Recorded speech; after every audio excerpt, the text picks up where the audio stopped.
Hello and welcome to this video tutorial that will explain how to fill in the Cash tab of the project proposal.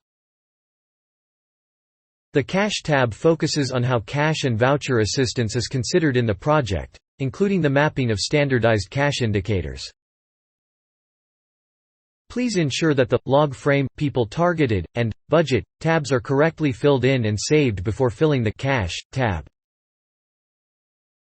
First, select from the drop-down list whether cash and voucher assistance is a component of this project or not. If CVA is not part of your project, please explain why in the subsequent question.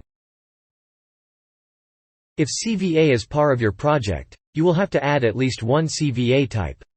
To do so, click here. Select the CVA type and link it to one of your project sectors.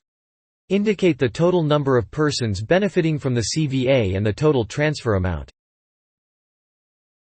The newly added CVA will be displayed in a table.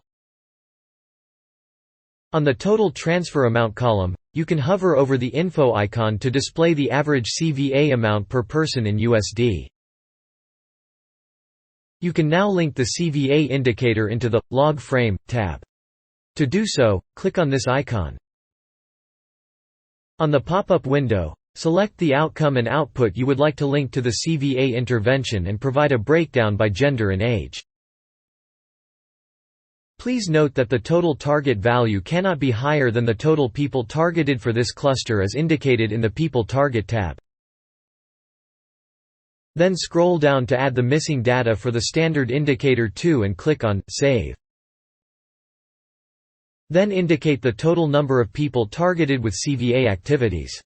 Please avoid double counting of people targeted with several CVA activities. And explain your choice of CVA type. Finally, if you have not included multi-purpose cash in your project, this last question will be displayed to explain why MPC is not relevant for your project.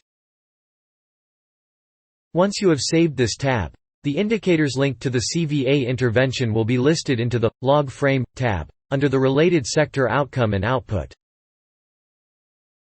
This is the end of our tutorial video on the Cash tab. If you have any question, do not hesitate to contact your HFU.